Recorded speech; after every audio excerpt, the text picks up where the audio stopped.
A factory worker father hurriedly excused himself upon her announcement.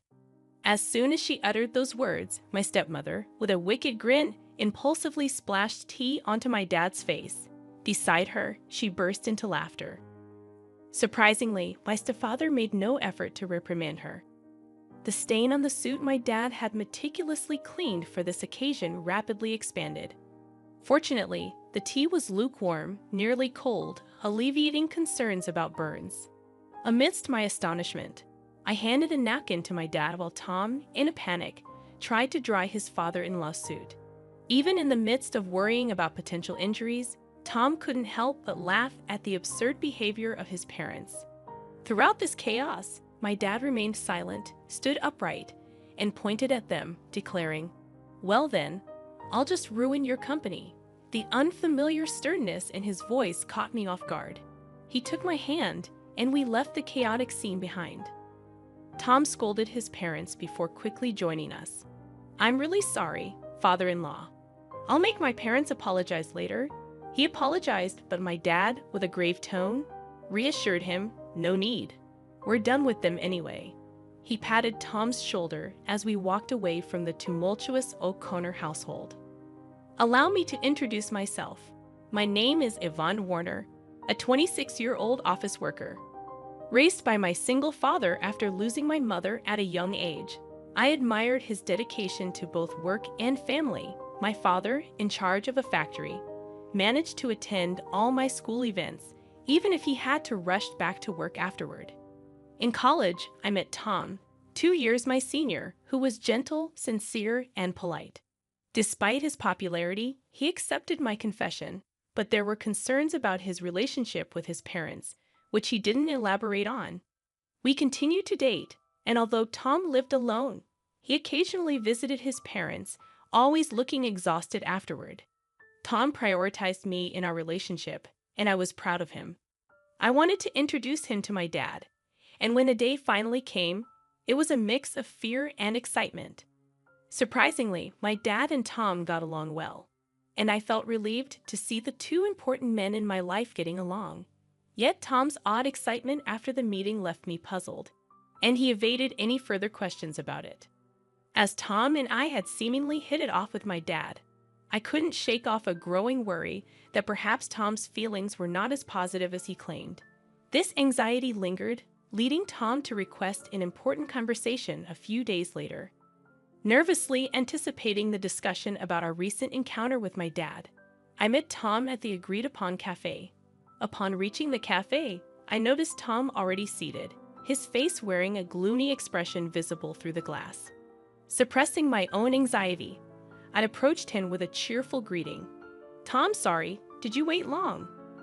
I softly spoke as I reached him.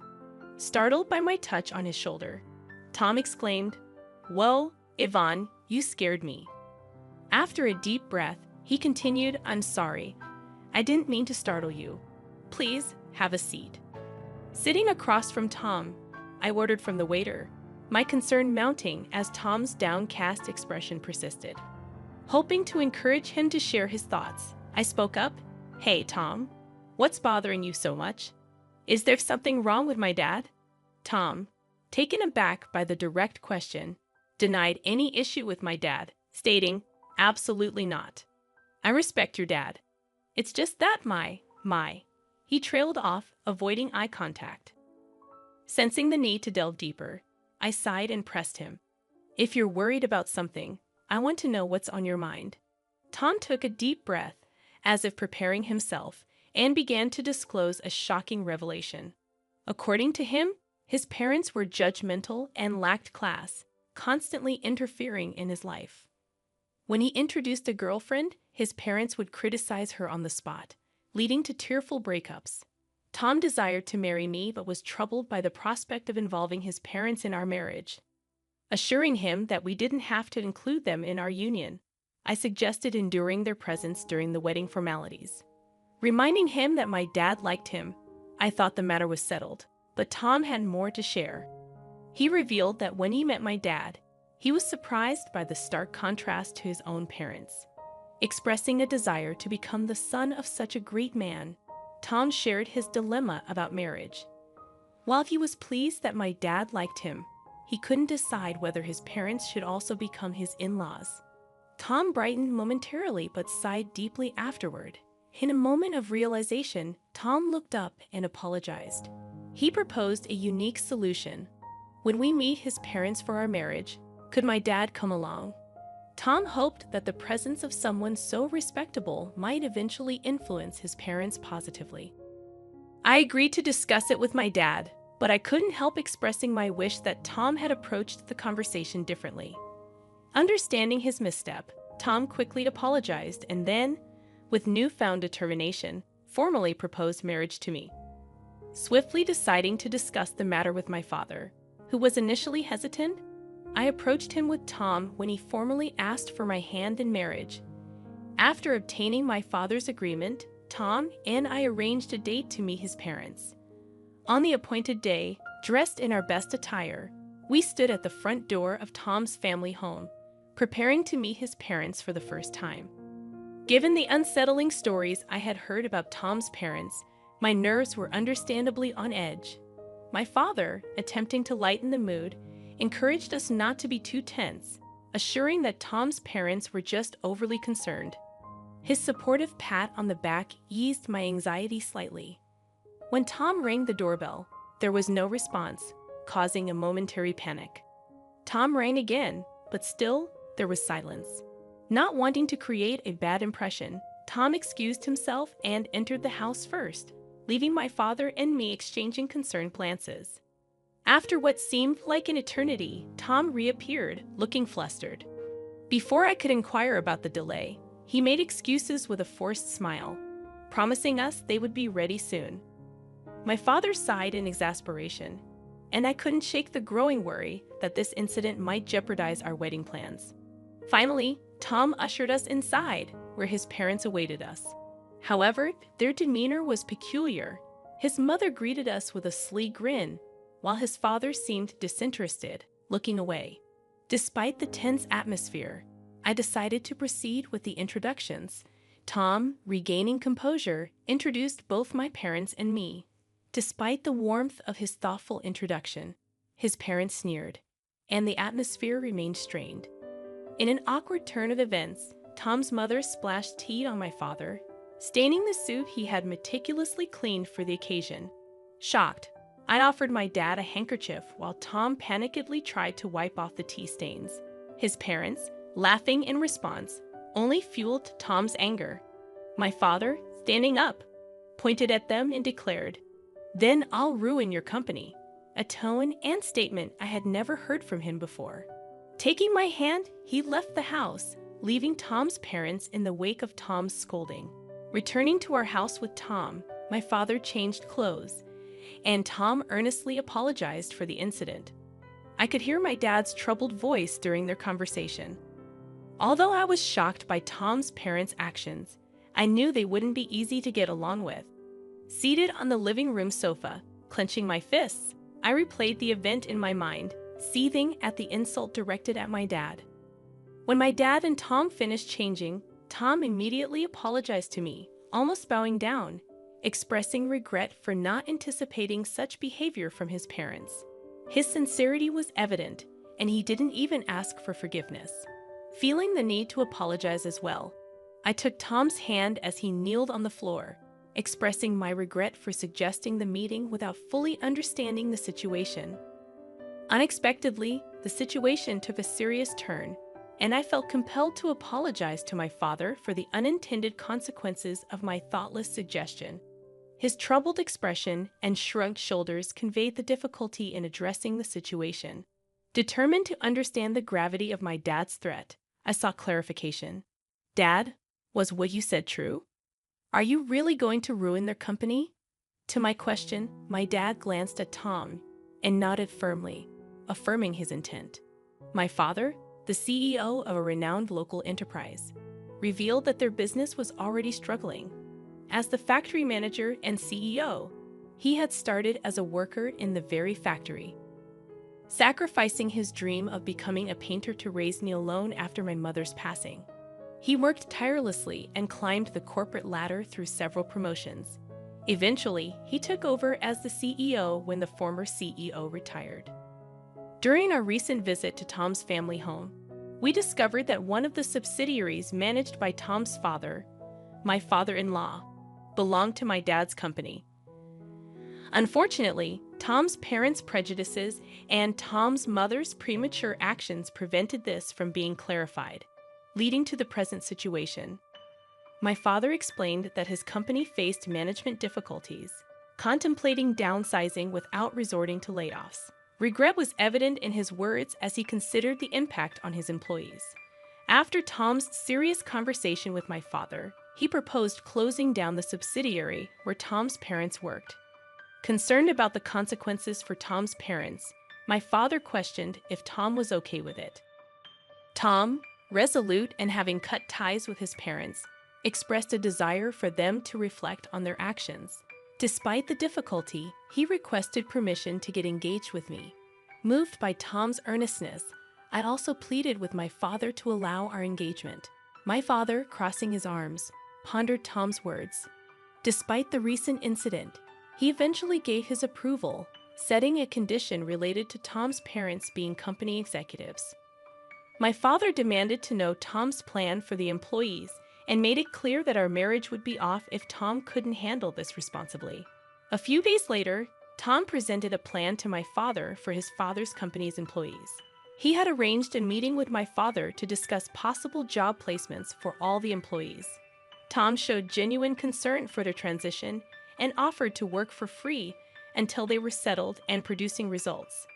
He expressed his eagerness to compensate for any shortcomings with his work and salary, and once settled, to re-engage with me. Tom, demonstrating his earnestness, saw himself as partly responsible for his company's collapse and wished to be a positive force in the situation. Upon returning home, I discovered that our marriage would be delayed due to an unavoidable circumstance. When I greeted my father, he expressed, "Welcome back, Ivan. You heard right. I'm sorry for deciding such an important thing on my own, but I thought it wouldn't be fair if I were the only one happy."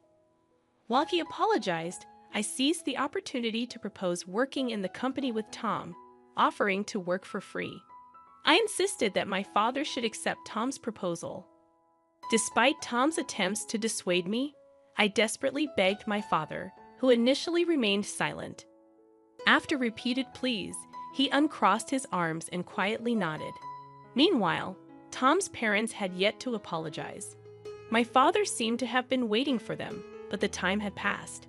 He began preparations to take over Tom's father's company. Time passed, and the day arrived when the company collapsed.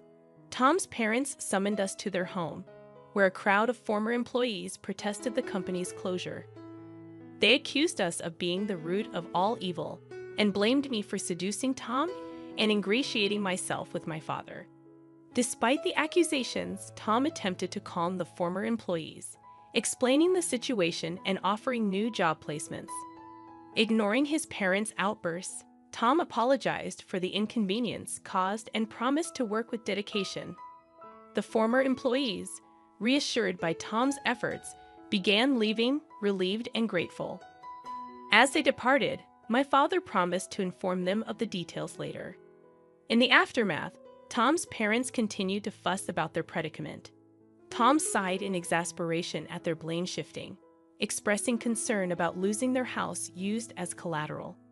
Despite their pleas, Tom's parents were met with indifference as the former employees had already heard the truth from Tom and disregarded the parents' desperate appeals. My father also ignored their words, and the former employees left relieved, leaving Tom's parents to confront the consequences of their actions. "I don't care what you think. You got what you deserved, so it can't be helped. Why don't you learn a little remorse?" My father reprimanded Tom's parents, who seemed oblivious to our scolding. Unable to bear their persistence any longer, I finally lost my patience. "Haven't you just caused trouble for Tom all this time, boasting about being business owners and only caring about titles? Isn't that why this happened?" My words left his parents speechless, seemingly ready to retort, but halted by my father's decisive intervention. He made it clear that he wouldn't allow them to speak further. A business owner is supposed to take responsibility. You should at least complete your final task properly. Left without a response, Tom's parents were scolded collectively and could say nothing more. Leaving them behind, we left the scene. And eventually, Tom's parents lost everything: the company, the house, and the land. They never provided any guarantees to the former employees and evaded responsibility. After losing everything, they reached out to Tom for help. But having cut ties with them, Tom coldly turned them away. Now, they were probably in jail, and we heard nothing from them since. Even if they got out, they still had a debt to the former employees, so the situation remained dire. Afterward, Tom and I quit our jobs and joined my father's company. Living off our savings in the first month, we worked for free as promised. One day, we encountered a former employee of Tom's parents' company at work. Eager to shake our hands at the new workplace, the employee expressed their gratitude to my father for giving them a chance. Thanks to Tom for arranging the job, and also conveyed many thanks to me. Despite not remembering the specific incident, I had apparently helped that person carry materials. After expressing immense gratitude, the former employee left, expressing a desire to keep working hard. Feeling somewhat redeemed by his words, we hurried to my father's office, where he warmly welcomed us. Handing us several thick envelopes, he explained, "It's your salaries for the past months." It ended up being multiple envelopes because it couldn't all fit into one. We were stunned, unable to swallow the situation, but my father continued, "Your hard work revitalized the team. They constantly expressed their gratitude and concern for you. I couldn't possibly leave such excellent employees unpaid, and our performance has improved significantly. Thank you truly."